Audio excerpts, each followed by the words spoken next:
lakini tumeona kwa hichi ambacho wamekipata pengine kama anaweza kama endelea, kwa sababu watu walitegemea Coastal angepasuka mabao mengi sana. Hapana, unajua Coastal Union ni kwenye mechi. Yes, tunazungumza Young Africans ambao wamefikisha alama 64. Kama licha kufunga goli aliwakosa mara kadhaa kwenye nafasi za wazi. Kwa naamini kupoteza muda. Yani mwamuzi alishangaza watu kujikuta anaongeza dakika 2 pekee. Ametangaza rasmi kuachana na aliyekuwa golikipa wao Beno Kakolanya mara baada ya kuonekana katika swala zima la utovu wa nidhamu. Kutoka Simba dakika za jioni, michezo ya mwisho ya ligi akaondolewa kwenye mipango ya timu, wakitaja sababu ni utovu wa nidhamu. Nyota wa timu ya taifa Nigeria Victor Osimhen ambaye yeye anatarajiwa kujiunga na Chelsea. Mashabiki wa Chelsea wanamuona Victor Osimhen kama a new Didier Drogba kwenye timu yao. Siku nyingine nzuri mwana michezo ya April 8, popote ulipo ni kukaribisha sana kwenye Sports Recap ya FGTV. Tujadiliane yote ya kimichezo ambayo yamejiri kutokea hapa nyumbani Tanzania na nje ya mipaka ya Tanzania. Basi kama ilivyo ada, tunakutana kila siku kuanzia Jumatatu mpaka Jumamosi kupeana taarifa zote kubwa ambazo zimechomoza duniani kote. Tuna mengi kukujuza kutokea hapa nyumbani. Kubwa zaidi ni katika michezo ya NBC Premier League ambapo siku ya jana tumeshuhudia wananchi wakitupa karata dhidi ya Coastal Union kutokea kule Tanga.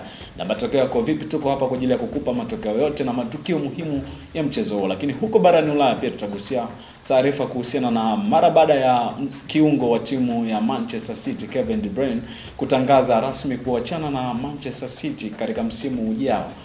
Klabu ya Inter Miami kutokea kule nchini Marekani, wao wameweka wazi nia ya kuitaka saini ya kwake. Karibu sana. Mimi naitwa Victor Lusega, nipo na Kiepo Benedicto, mchambuzi wa masuala michezo ambaye yuko hapa kuhakikisha kwamba nakupa uchambuzi wa matukio yote ambayo tutajadili katika siku ya hii leo. Karibu. Sawa, mimi ni Victor Lusega, nipo na Kiepo Benedicto, lakini kabla tujianze uchambuzi wetu nikukumbusha kwamba tunapewa nguvu ya kutosha na ndugu zetu Omega Purified Water kutokea Dodoma. Wao hapo kuhakikisha kwamba nakupa maji safi na salama ambayo yatakufanya kuwa bora siku zote. Bana Kiepo, habari yako hapo ndugu yangu? Bwana fresh, tunaonyesha vipi? Shwari. Bwana shwari. Karume Day jana imeisha. Leo tunarudi tena kwenye mitikasi ya kawaida. Kwa hiyo mambo ni mazuri. Mambo ni mazuri bila shaka. Sasa basi rasmi tuanze uchambuzi wa taarifa zetu za kimichezo tukianzia hapa nyumbani ambapo kwa siku ya jana tumeshuhudia mchezo mmoja wa NBC Premier League ambapo wananchi Young Africans walikuwa dimbani katika dimba lao la nyumbani la KMC Complex kukaribisha Coastal Union kutokea kule mkoani Tanga, na wananchi wamepata alama 3.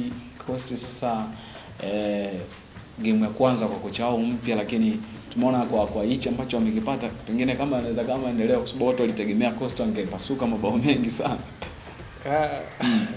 Hapana, unajua Coastal Union ni kwenye mechi ambazo wanacheza ugenini hasa na Giants. Mara nyingi amekuwa na wakati bora sana. Anakaza. Yes, anakaza sana. Kwa sababu nakumbuka pale KMC Complex Simba walipata tabu sana kuambulia sare ya bao 2-2. Lakini ukiangalia mechi ya jana pia hata Yanga nao walipoteza tu hivi katika eneo la mwisho kwenye kuhakikisha kwamba Pacome licha kufunga goli aliwakosa mara kadhaa kwenye nafasi za wazi. Kwa naamini Coastal Union ukiangalia wataalamu ambao wanasema ule mchezo jana umechezwa dakika ambazo hazijatimia. Kwa nini? Wanakwambia hivyo. Kipindi cha pili Coastal Union wamelala sana. Yaani wamepoteza sana muda katika mchezo. Kwa zile kipindi cha pili ukipiga hesabu Coastal amecheza dakika 34 pekee. Ambapo mwamuzi ambazo umepoteza muda. Yani ambapo mwamuzi alishangaza watu kujikuta anaongeza dakika 2 pekee. Kwa tulitegemea hata dakika 10 ziongezwe kwa sababu Coastal walikuwa wamepoteza sana muda katika mchezo wa jana. Nadhani pia hiyo pia ni technique ya mchezo na iliwalipa kiasi kwamba cha kuruhusu bao moja. Yes, tunazungumza Young Africans ambao wamefikisha alama 64 top to the table wakiwa na michezo 24 mkononi. Tofauti ya michezo miwili na mahasimu wao kama na Simba wana alama 57 wakiwa wamecheza michezo takriban 22. Kwa hiyo bado unaona kuna namna ambavyo Africans wanajaribu kulazimisha kuhakikisha kila ambacho kinafanyika wanaongeza mentality ya kuhakikisha kwamba hata Simba wataporejea kutoka kwenye majukumu yao kimataifa basi wakute kuna ugumu ambao upo. Yes. Kwa hiyo naamini umefika wakati sasa kila timu katika hizo dakika inavuna kile ambacho ilikipanda, lakini pia inapata kile ambacho inakistahili, na dakika hizi kila mtu anataka kujiweka katika sehemu nzuri ambayo itamweka salama. Hizo ndio dakika ambazo unashuhudia, na nakwambia kuna matukio mengi sana utashuhudia dakika hizi. Makocha watafukuzwa bado mechi 5 kusalia. Kuna wachezaji watafungiwa na utovu wa nidhamu, wengine yapo matukio mengi utashuhudia kwenye hizi mechi 5-6 za mwisho za ligi kuu ya NBC Tanzania Bara. Kwa hiyo inadhihirisha namna gani ligi ilivyo na ushindani na ilivyokuwa na ushindani wa hali ya juu. Yes. Sawa. Basi tukiachana taarifa hiyo tunaelekea kule katika klabu ya Namungo Southern Killers kutokea mkoani Lindi. Wametangaza rasmi kuachana na aliyekuwa golikipa wao Beno Kakolanya mara baada ya kuonekana katika swala zima la utovu wa nidhamu na kumrejesha katika klabu yake ya Fountain Gate FC. Beno amekuwa kama na mwendelezo wa matukio. Nakumbuka back in the days kipindi yuko Singida Fountain Gate, I think alishaye kufanya hichi kitu. Beno ni mchezaji wa Singida Black Stars, sio wa Fountain Gate FC. Okay. Hata Namungo alikwenda kwa mkopo akitokea Singida Black Stars. Kwa nini Beno Kakolanya? Beno, hizi taarifa za utovu wa nidhamu nadhani zimeanza sehemu nyingi sana. Toka akiwa Simba. Simba alipitia hali hiyo ya utovu wa nidhamu. Simba ikamsimamisha michezo ya mwisho ya ligi, akakaa bench kabisa, akatolewa kabisa kwenye mipango ya timu. Lakini alikwenda Singida Fountain Gate. Yale ambayo alikuwa ameyafanya Simba yakarudia kule. Tena scenario ya Singida Fountain Gate ilikuwa kubwa sana. Pengine kwa sababu walikuwa katika position ya kuweza kuzungumza vizuri. Ilikuwa kuelekea kwenye mechi muhimu kabisa. Yes. Beno na Yanga. Ilikuwa ni mechi na Yanga. Beno akaomba ruhusa kuondoka kambini, lakini kwa sababu ya utulivu wakamuomba abaki mpaka pale atapokamilisha taratibu zote za mchezo kisha then aondoke, lakini yeye aliondoka before game. Mimi kama ni miongoni mwa vitu ambavyo vingewatoa mchezoni wachezaji wenzake. Kwa baada ya pale afisa habari alizungumza scenario jinsi ilivyokuwa. Baadaye sana Beno mwenyewe akasema kwamba kwa kuwa wao wamesema mimi sina nidhamu, basi nimepokea. Sawa, mimi sina nidhamu. Lakini hapo pengine watu wanasema kwamba labda pengine misimamo yake Beno ndo kile ambacho kinanukuliwa kama utovu wa nidhamu. Unajua kuna muda mtu anataka stake zake, lakini kuna namna ambavyo anakuwa anadai watu wanakuwa na nuku tofauti. Mimi najaribu kukupitisha kwenye haya matukio yote ya Beno kutoka Simba, Singida Fountain Gate mpaka sasa Namungo. Najaribu kukupitisha kwenye haya matukio yote. Kutoka Simba dakika za jioni, michezo za mwisho ya ligi akaondolewa kwenye mipango ya timu. Wakitaja sababu ni utovu wa nidhamu. Akaondolewa. Akaenda Singida Fountain Gate, napo akaondolewa kwenye mipango ya timu. Sababu ni hiyo utovu wa nidhamu. Leo Namungo. Namungo pia wamemuondoa kwenye kikosi kwa sababu ya utovu wa nidhamu. Na jaribu kufikiria Beno ana wasimamizi nyuma yake. Hizi scenario zote ambazo Beno anapitia lazima kuwe na uwezekano wa watu kumsaidia Beno kusolve haya matatizo yanayotokea. Yalitokea Simba. Kama wasimamizi walichukua hatua gani kuhakikisha kesho hayatokei tena? Wakaenda Singida Fountain Gate yakatokea. Bado wasimamizi walifanya nini tena katika nyakati ambazo walihitaji kujitokeza na kumsaidia? Leo yametokea tena Namungo. Je, huyu mtu kwenye biashara yake kuna mtu kesho atakuwa na imani naye kufanya naye biashara? Kuna wakati wachezaji wanajikuta wanapoteaga kwenye ramani ya mpira miguu. Sio mpira miguu tu, kwenye career yoyote. Kuna mtu anajikuta anapotea kwenye career kwa sababu anakuwa amepoteza uaminifu. Beno anapoteza credibility yake kama mfanyabiashara. Kwa hiyo kuna wakati watu wanaona kufanya kazi na Beno kitu ila nidhamu tatizo. Of course Beno tukifanya naye kazi anaweza kutupasua kichwa.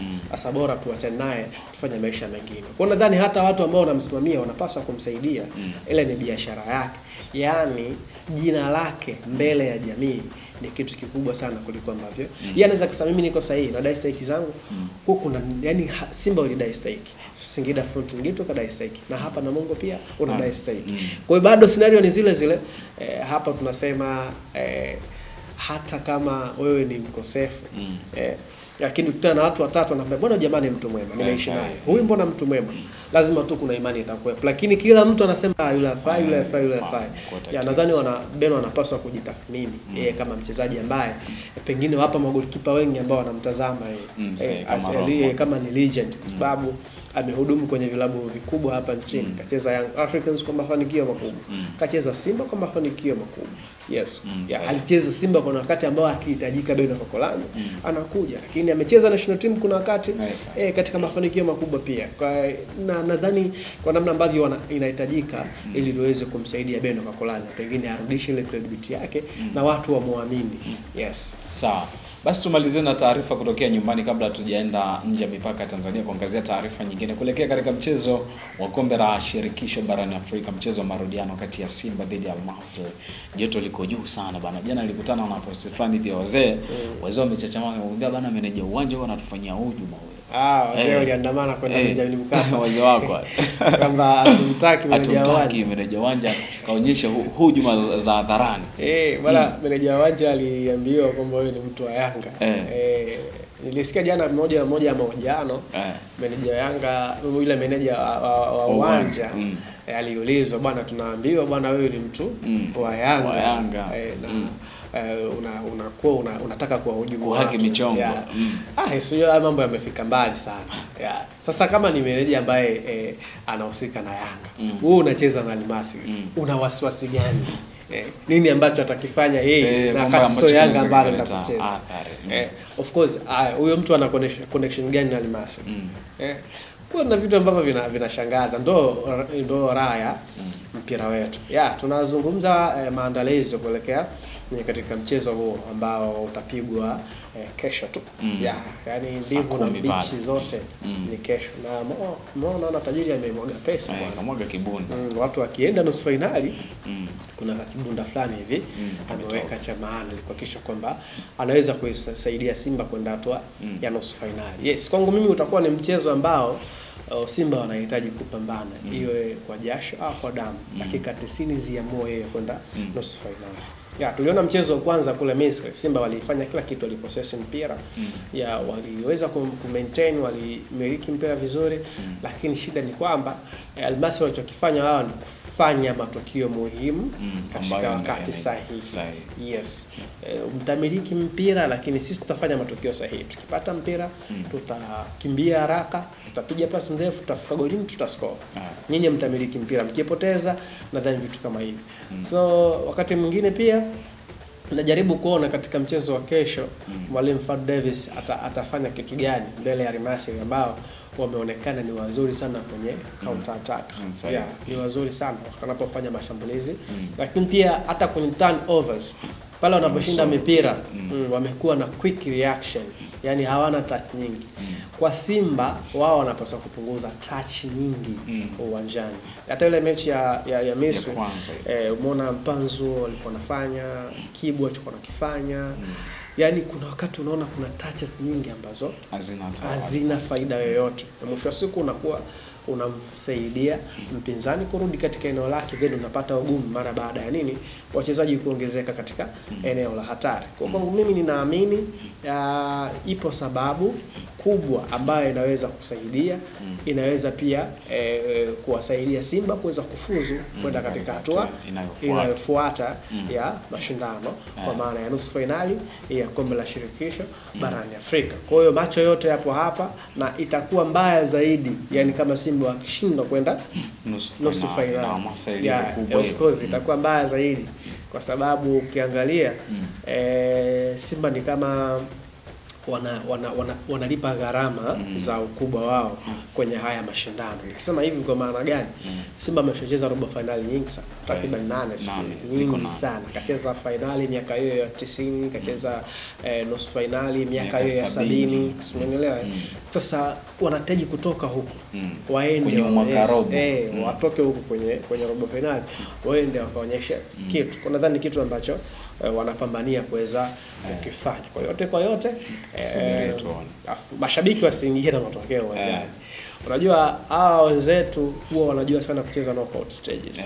Yaani inapokuja swala hii ni knockout stage, hawa jamaa wanajua sana kucheza. Yaani fanya kitu cha msingi, acha mpira, nenda tupaki basi, mpira ukipatikana tukimbie kwenye space sababu watu wanajiachia. Yes. Kwa nadhani ni nyakati ambazo pia Simba wanapaswa kuja. Lakini kitu kingine ambacho kinaniogopesha ni kariba ya Simba kuruhusu magoli ya mapema kwenye uwanja wa Benjamin Mkapa kwa wapinzani. Nimeona michezo kadhaa ambayo ilikuwa ya maamuzi. Yes, tumeona mchezo wa AC Vita, tumeona mchezo wa dhidi ya Nkana Red Devils, tumeona mchezo wa juzi wa achana ni mchezo wa kufuzu hatua ya makundi dhidi ya Al Ahly Tripoli. Sasa katika nyakati kama zile, michezo kama ile ukiruhusu goli la mapema na ukiangalia mlima kama jinsi ulivyo, kutakuwa na kazi kubwa nyingine ya kufanya. Kwa naamini hata viongozi wao wanatambua hilo. Wanaweza kuona nini ambacho wanaweza kufanya ili kuisaidia Simba pengine kwenda katika historia nyingine. Sawa, basi tukiachana taarifa hiyo tuamie kuangazia taarifa za kimichezo ambazo zimechomoza nje ya mipaka Tanzania, lakini kabla tujapata hizo taarifa nyingine, tupate mapumziko mafupi kutokea kwa wadhamini wetu ambao ni Mega Purified Water.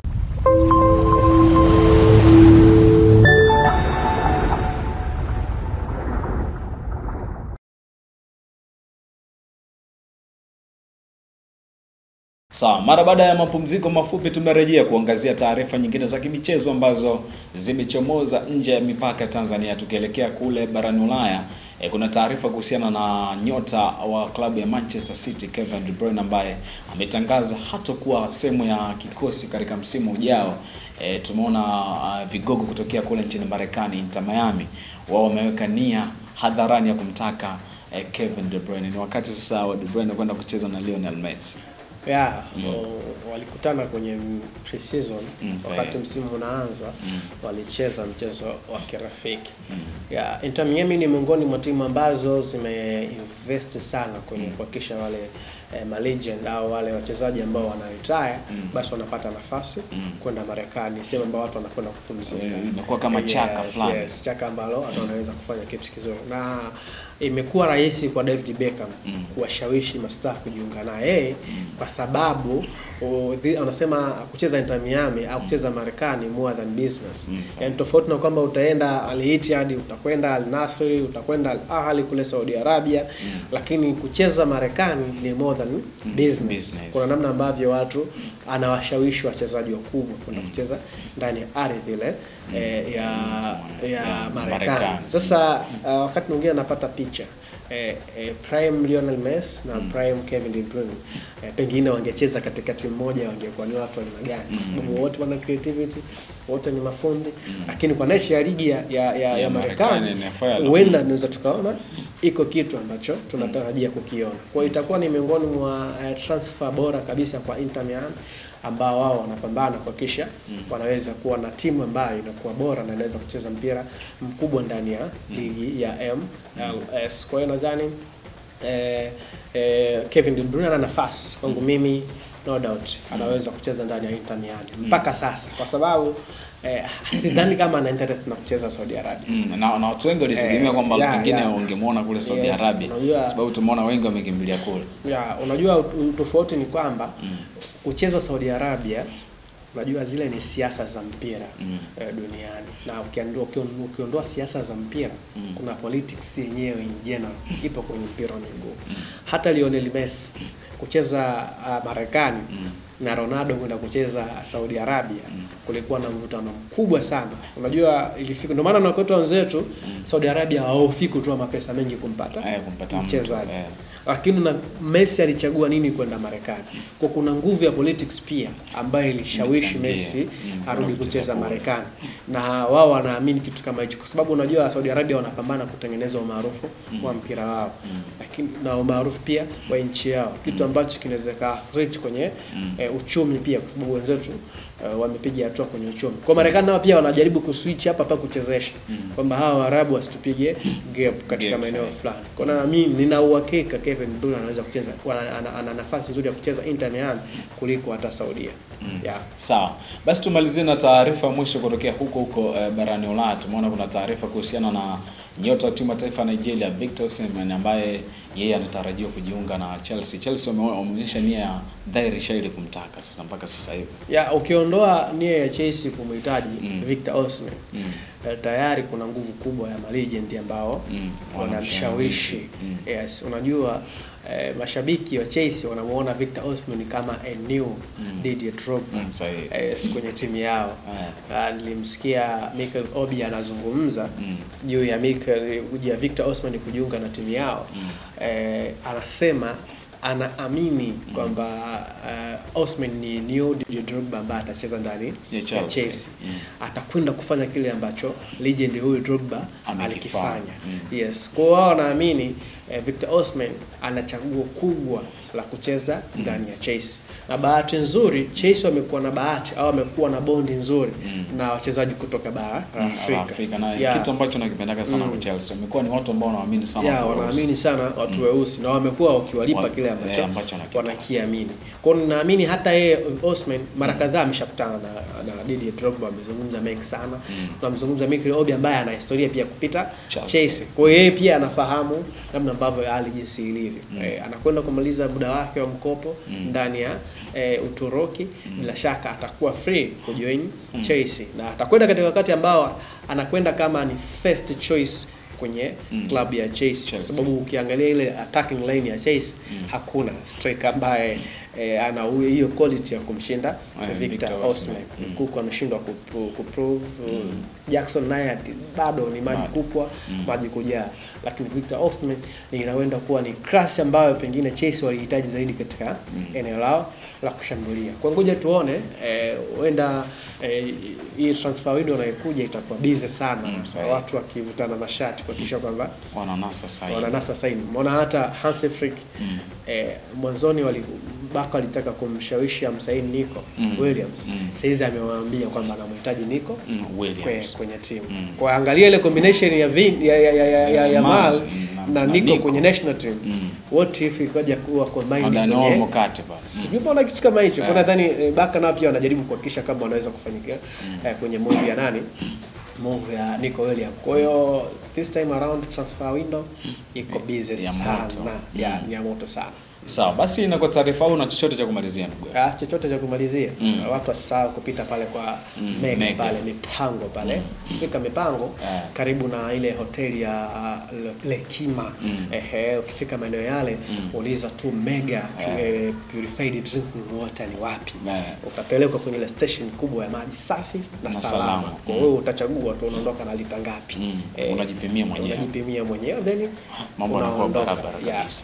Sawa, basi na kwa taarifa hiyo tunafikia tamati ya Sports Recap kwa siku ya leo ikiwa ni Aprili 8. Shukrani nzima kwa timu nzima FGTV ambao wao wamekamilisha kila kitu ambacho nakiona kama nilipokuambia awali au kama nilipokuambia ndugu yangu Kiep. Tulikuwa tunapewa nguvu ya kutosha na ndugu zetu ambao ni Mega Purified Water kutoka Dodoma, na uzuri pia wanafanya free delivery mpaka mtani kwako au mpaka mlangoni kwako kwa kuhakikisha kwamba wanakupa huduma nzuri kabisa, maji safi na salama. Na kufikia hapa sina la ziada. Mimi Victor Lusega nilikuwa na Kiep Benedicto, mchambuzi wa masuala ya michezo. Mimi wanapenda kumuita mtaalamu ambaye amekupa nondo nyingi kwelikweli za michezo kutoka hapa nyumbani Tanzania na nje ya mipaka Tanzania. Na kufikia hapo hatuna la ziada, tukutakia wakati uliomwema, lakini pia nikutakie siku iliyo njema. Bye bye.